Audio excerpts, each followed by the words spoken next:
9 септември 2021 година. Вие сте со вестите на КТВ телевизија. Тридневна ден на жалост поради несреќата што се случи синоќа во Тетово. Информираме и за други содржини. Бидете со вестите на КТВ. Голема трагедија синоќа се случи во Тетово. Целосно изгоре модуларната болница во која се лекуваа ковид позитивни пациенти. Министерството за здравство информира дека во вчерашната несреќа загинаа вкупно 14 лица. Во ковид центарот за време на пожарот имало 26 пациенти, останатите 12 се на лекување во Тетовската болница и се надвор од животна опасност. Нема настрадани здравствени лица, неколкумина се со полесни повреди. Министерството за здравство изразува сочувство до семејствата на загинатите и длабоко жалење за страутната несреќа. Министерството во текот на денот информираше за сите детали околу овој случај и страгата продолжува. Од Министерството за здравство упатија апел до медиумите и граѓаните да ги следат официјалните информации и да се воздржат од шпекулации за овој немил настан. Владата на Република Северна Македонија на денешната вонредна седница донесе одлука да биде прогласена тридневна жалост на територијата на целата држава. Со едноминутно молчење во знак на почит кон жртвите од трагичниот пожар во модуларниот ковид центар во болницата во Тетово и во знак на сочувство со нивните семејства, владата на Република Северна Македонија на денешната вонредна седница донесе одлука да биде прогласена тридневна жалост на територијата на целата држава. За денови на жалост се прогласени четврток, петок и сабота, а за време на деновите на жалост знамето ќе биде истакнато на половина копие. Владата апелира до сите општествени чинители да ги одложат сите јавни и приватни прослави, забави, културно-уметнички и спортски настани, партиски и друг тип на промоции предвидени за овие 3 дена. На оваа седница министрите за внатрешни работи и за здравство информираа за досега утврдената состојба од пожарот со трагични последици и истакнаа дека увидот за утврдување на причините продолжува и денеска. Во оваа насока владата донесе заклучок со препорака стручните тимови на Министерството за внатрешни работи и на Министерството за здравство да се стават на максимално располагање на обвинителството во истражните постапки. Владата ги задолжи надлежните институции да утврдат каков тип на дополнителна помош и поддршка е потребна на семејствата на загинатите и повредените, со цел истата да биде обезбедена во најкраток временски рок. Владата им се заблагодарува на сите држави од регионот, од Европа и од светот за изразеното сочувство за трагичниот настан и донесе одлука да ја прифати понудата на дел од сојузничките сили на НАТО да испратат во земјава стручни лица со највисок степен на експертиза во истраги за пожари, за да помогнат во утврдувањето на причините за пожарот во модуларниот ковид центар во болницата во Тетово.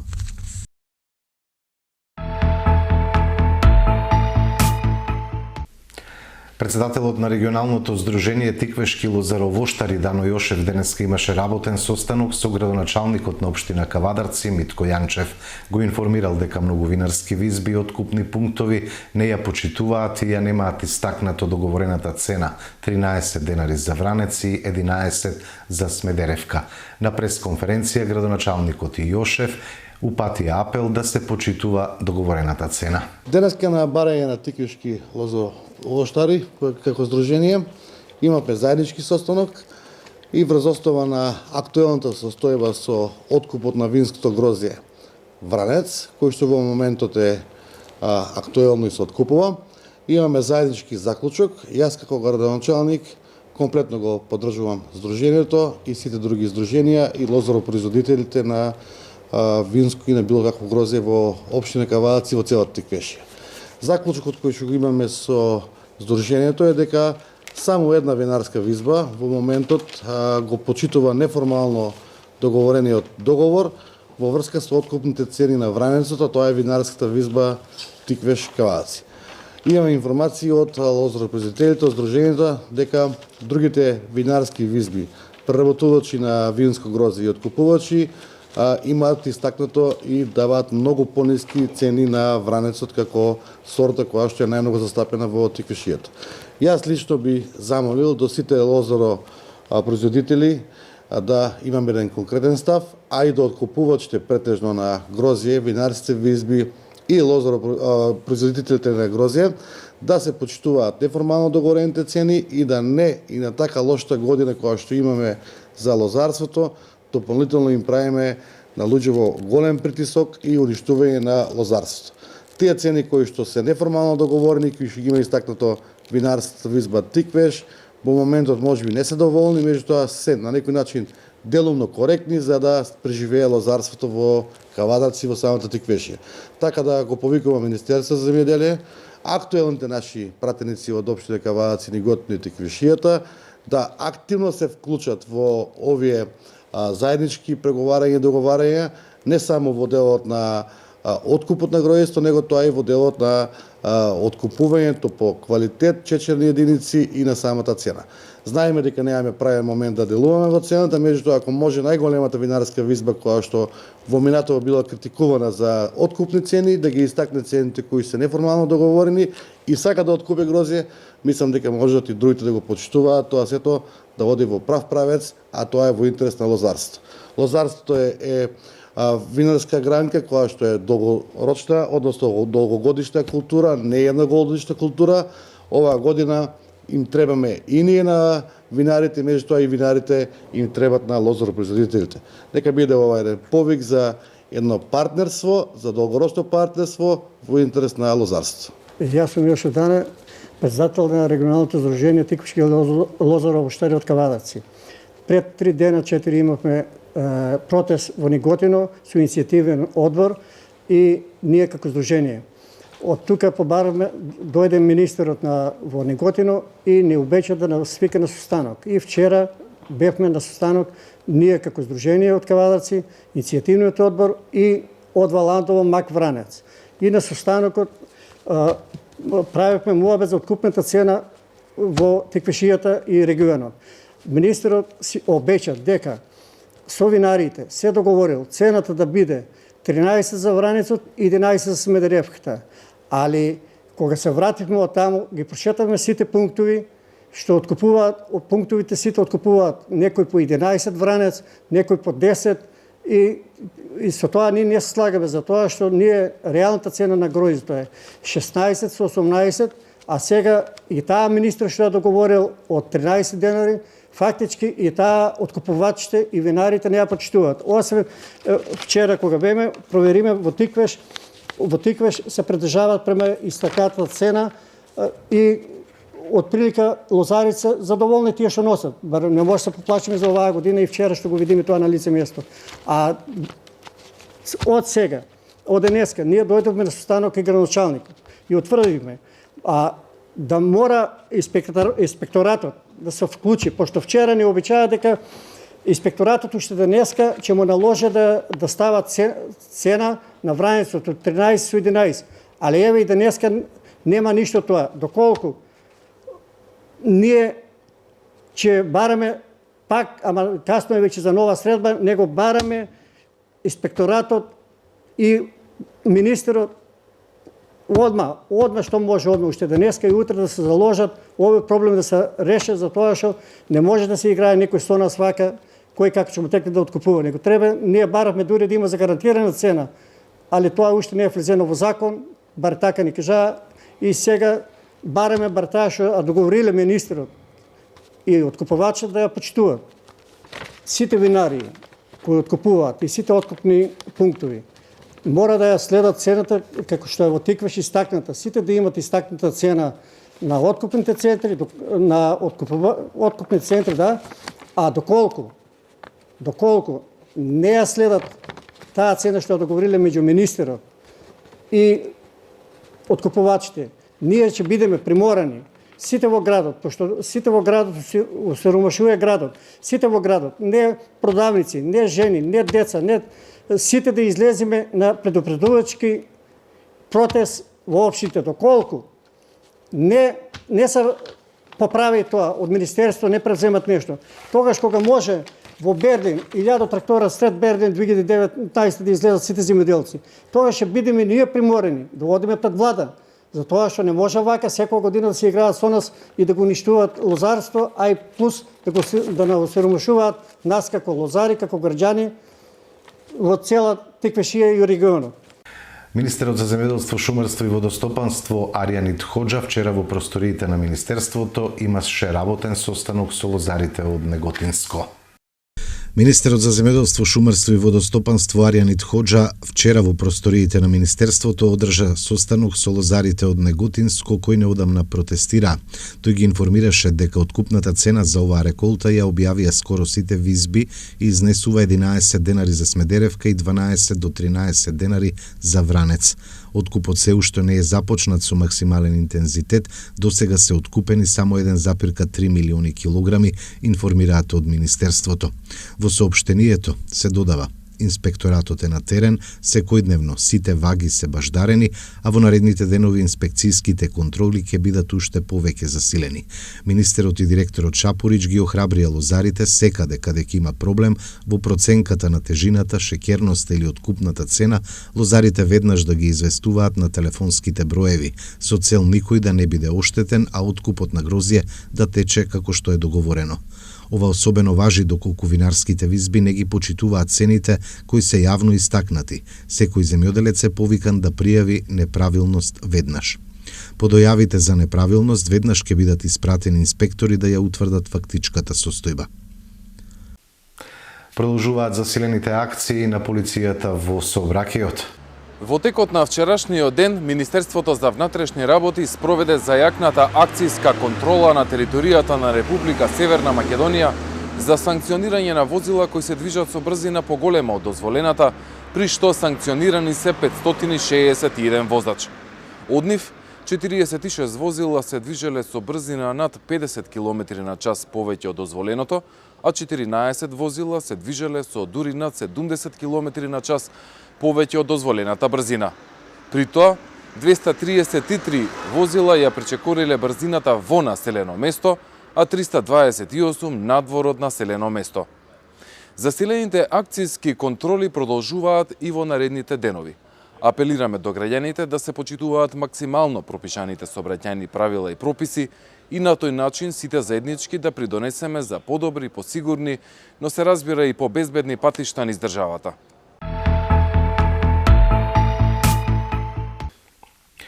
Дали општина Кавадарци има реална шанса да добие свој стационар за домашни миленици? Колку овој проект на Сдруженијето за домашни миленици Шепи ќе успее да се реализира со помош на општина Кавадарци, во вестите ни говори Емилија Василева Ивановска, еден од најголемите активисти за правата и подобрувањето на условите за живот и нега на кучиња и мачки. Разговорот со Василева Ивановска во целост ќе го следите во емисијата Отворено за утре вечер од 21 часот на нашата програма. Дај Боже да биде реално. Јас сум оптимист секогаш. Дали Сакам да биде. дали локалната самоуправа би помогнала, ама овде треба сериозни средства за Како не, значи јас апсолутно не се впуштам во ништо без локална самоуправа. Значи нема шанса. Ризично е да се влегува. Апсолутно е ризично да се влегува во таков чекор. Значи да направи стационар сам на своја иницијатива И со волонтери. Многу тешко. Нешто е многу тешко, него е непоимливо. Значи без локална самоуправа, еве потенцирам, нема шанси да правиме стационар. Ева отворено. Дали стационарот ќе ги реши проблемите со напуштени или кучиња, скитници, кучиња мачки? Нема да ги реши сите проблеми. Значи, јасно со ова. не дека не сум оптимист, него сум и реалист од друга страна. Тоа е реална процес. Значи реално е, нема шанси да ги реши сите проблеми. Кучиња стално ќе има, напуштање на кучиња и мачки стално ќе има. Значи тој е стационар без разлика колкав е и каков и да е, ќе има ограничен капацитет. Еве нека згрижи 100 кучиња, така? Или мачки. Многу од граѓаните сакаат да има, значи место кај што се згрижуваат мачките. Дај Боже тоа да биде. Ќе се погрижам да има и такво нешто, ако веќе од мене зависи. Меѓутоа, значи стално ќе има куче на улица. Ќе има. Ние ќе се трудиме да тој број го намалиме. Ќе се трудиме, значи преку вакви програми, преку стерилизациите, преку ред други работи сега што ги правиме моментално. Меѓутоа, не верувам, значи, можда ќе дојдеме до некој број, нулти број, да речам, јас стално го викам тој нулти број, значи, на животи на улица, може би, ама ќе требаат години. Одржани 25-тите пензионерски спортски игри, пензионерите од Повардарскиот регион денеска во Неготино се дружеа, спортуваа и разменуваа искуства. Имено ова манифестација спортско надпреварување е всушност една од целите и задачите на Сојузот на Сдруженија на пензионери на Македонија. Ние од секогаш се залагаме дека физичката активност за сите лица, пензионери во третата доба е императив за подолг живот, за посреќен живот и што е најважно, во овие услови кога состојбите ги детерминира пандемијата во целиот свет, ние преку физкултурата, физичката активност обезбедуваме убоитост по однос на стварањето на антитела, на стварањето на еден имунолошки систем и средство да обстоиме и ако се вакви условите. Ова го правиме ние во организација на Сојузот. Овие се 25 игри на нашиот Сојуз по Сдруженијата, на 5-тиот регион овде во Неготино и сметам дека традиционално ние ќе продолжиме да ги негуваме овие традиции, бидејќи само на тој начин може да се обстојува, да се нормално живее и да имаме подолг век на живеење. Не само тоа, овие игри ни овозможува да една од другите цели исто така мощна значајна е да го јакнеме заедништвото, пријателството, другарството, да сееме љубов меѓу луѓето од третата доба, да не сееме омраза и ние ќе продолжиме во духот и во функција на статутарните определби на нашиот статут.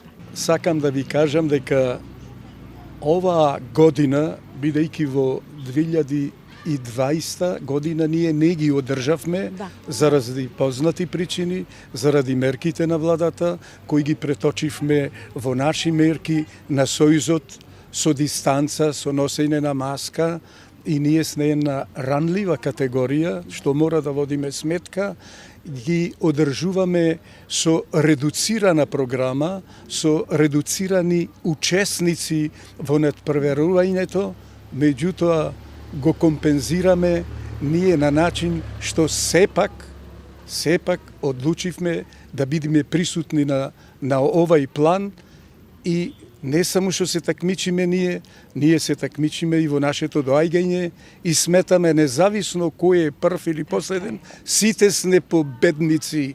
Победници бидејќи сме на број како пензионери, како луѓе, зашто ние сме фактор мощне значаен.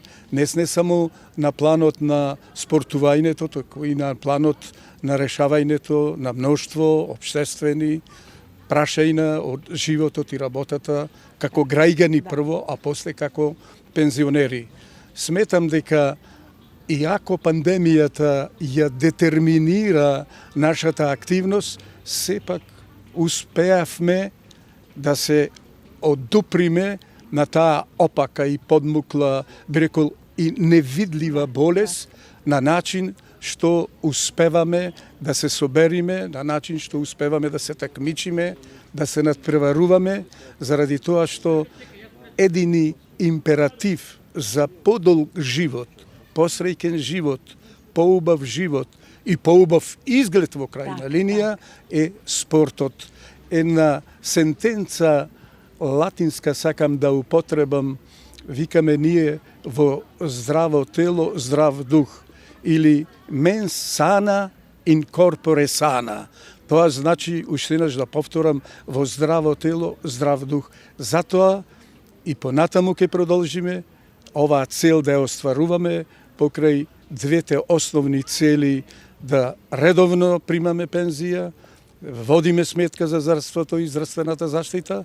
Трето, тоа да го возможиме со една наша физичка култура, со едно активно старење, како викаме ние од Сојузот, во оваа трета доба. Сите ќе дојдеме на овај терен, заради тоа што таков е и животот. Така.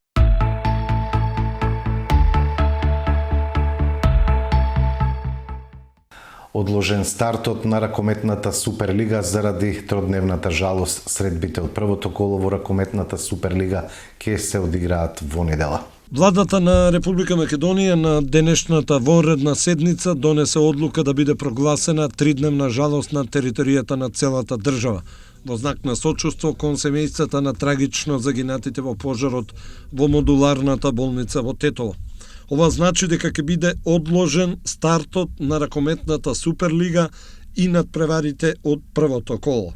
6 средби од првото коло кои требаше да се играат денеска ќе се одиграат во недела, додека оние од второто коло што требаше да се играат за време на викендот ќе бидат на програмата наредниот четврток, односно среда. Третото коло ќе биде одиграно како што беше планирано според првичниот распоред наредниот викенд.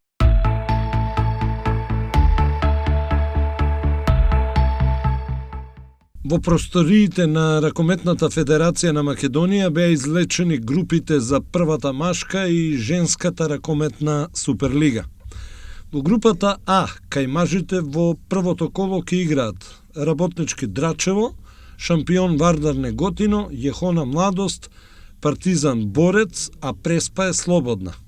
Б групата ќе биде далеко поатрактивна, првото коло кога донесе дербито помеѓу Голден Арт и Јуниор Кисела Вода, додека во останатите средби се среќаваат Аеродром Куманово, Текстилец Македонија Ѓорче Петров, Кичево Астрајон и Алкалоид Металург РА. Во споредба со минатата година кога имаше 16 екипи, сега има 19, а не се пријавија екипите на Ринија и Делчево кои беа дел од лигата минатата година, додека нов тим е Алкалоид. Женската ракометна Суперлига ќе брои 15 екипи поделени во две групи кои во регуларниот дел од сезоната ќе играат по принципот дома-гости. А Стибо Штип и Феникс од Битола се новите екипи кои ќе се приклучат на тимовите кои и лани беа дел од женската Суперлига. Во групата А во првото коло ќе играат Феникс Чаир, Шампион Куманово, Пелистер Гевгелија и Кузман Вардар Деспина. А двојките за првото коло во групата Б се Ѓорче Петро Вардар, Металург Спартак и Овче Поле Астибо, слободна е екипата на Стружанка. Најдобрите 5 од двете групи кај мажите и најдобрите 4 од двете групи кај жените ќе формираат нова плей-оф група, додека останатите ќе играат во плей-аутот. Во плей-офот и плей-аутот се пренесуваат бодовите и резултатите од регуларниот дел, а ќе бидат одиграни дополнително уште 10, односно 8 кола помеѓу екипите кои не играле меѓу себе во регуларниот дел. Инаку првото коло во двете конкуренции ќе се игра викендот на 18, односно 19 септември.